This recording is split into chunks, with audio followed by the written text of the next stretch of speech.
गोड्डा की बिजली से अगर आप परेशान हैं तो इस खबर को देखने से पहले शेयर करके माननीय मुख्यमंत्री हेमंत सोरेन को टैग कर दीजिएगा और लिखिएगा कि महोदय गोड्डा पर आपका ध्यान कब जाएगा। आप टैग में हमारे गोड्डा विधायक श्री संजय प्रसाद यादव सह झारखंड श्रम मंत्री और हमारी मगहा विधायक दीपिका पांडे सिंह सह ग्रामीण विकास मंत्री को भी टैग कर सकते हैं। साथ साथ में गोड्डा के सांसद निशिकांत दुबे को भी टैग कर सकते हैं। तो उनकी भी जिम्मेदारी बनती है कि गोड्डा की बिजली व्यवस्था कब सुधरेगी।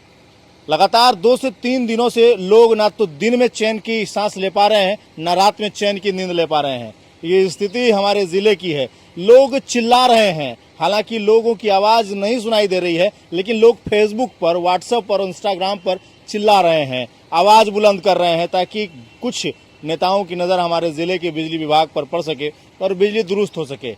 हालांकि इसको लेकर के हम लोगों ने अधिकारियों से बातचीत की है, वो भी आपको हम बताएंगे। लेकिन आप लोगों से सवाल है, आखिर कब हमारे ज़िले की बिजली व्यवस्था दुरुस्त होगी? कब हम लोग चैन की नींद रात में सो पाएंगे? कब हमारे बच्चे चैन से सो पाएंगे? कई सारे लोग गर्मी छुट्टी मनाने के लिए बाहर से गोड्डा आए हुए हैं। जी हाँ, गर्मी छुट्टी हुई है तो परिवार वाले जो लोग गोड्डा से बाहर रहा करते थे वो लोग गोड्डा आए हैं और वो लोग त्राहिमाम कर रहे हैं, त्राहिमाम कि महाराज लाइन सुधारिए। गोड्डा बदल रहा है, लेकिन बिजली के मामले में दिन ब दिन गोड्डा जो है वो गिरता जा रहा है। आपको बता दें कि आसपास के इलाके के लोग, बच्चे यहाँ पर पढ़ने के लिए पहुंचे हुए हैं, लेकिन लाइट नहीं रहने के कारण वो परेशान है। रात होते ही लोग छतों पर बिलबिलाने लगते हैं, छतों पर घूमने लगते हैं कि आखिर बिजली आएगी तो जा करके सोने जाएंगे। लेकिन जब सोने के लिए जाते हैं तो बिजली रहने के बावजूद भी उस बिजली का उपयोग नहीं कर पाते हैं, क्योंकि वोल्टेज इतना कम रहता है कि ना तो पंखे चलते हैं, ना ही जिनके घरों में एसी लगा है वो चलता है, और ना ही उनके घर का कूलर चलता है।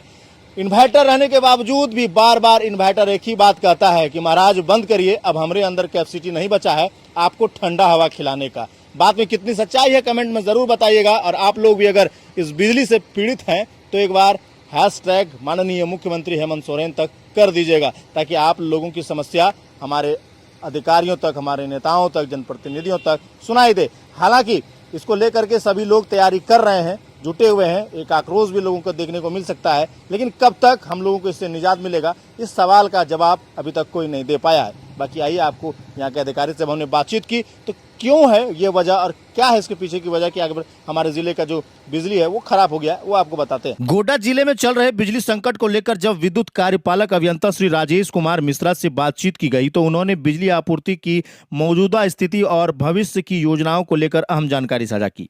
उन्होंने बताया कि गोड्डा जिला को मुख्य रूप से 2 ग्रिड से बिजली मिलती है, ललमटिया और गांधीग्राम।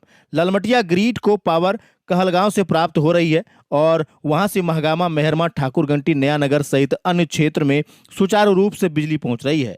दूसरी ओर गांधीग्राम ग्रिड्स के जरिए गोड्डा, पोड़ैयाहाट, सुंदर पहाड़ी, लक्ष्मीकिता, सिकटिया, खटना जैसे क्षेत्र में बिजली आपूर्ति की जा रही है, जिसमें मदनपुर, दुमका से बिजली मिलती है। उन्होंने बताया कि गांधीग्राम ग्रिड को सामान्यतः 45 मेगावाट और अधिकतम समय पीक आवर में 52 से 55 मेगावाट बिजली की आवश्यकता होती है। इसी बीच सुल्तानगंज से चित्रा को मिलने वाली बिजली जो देवघर के रास्ते आती है, श्रावणी मेले के मद्देनजर चल रहे मेंटेनेंस कार्य के कारण प्रभावित हुई है। इससे मिलने वाली 20 मेगावाट आपूर्ति में भी अब कमी आ चुकी है।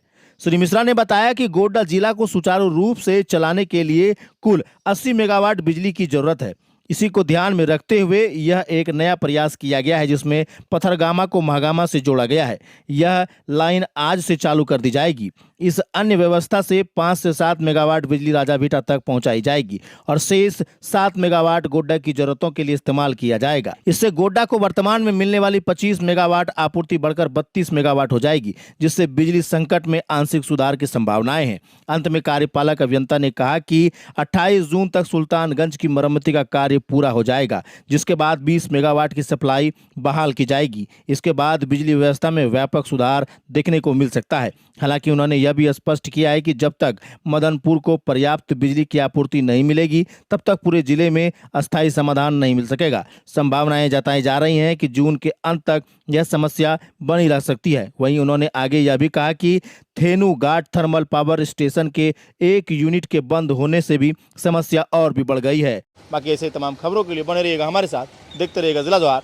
धन्यवाद।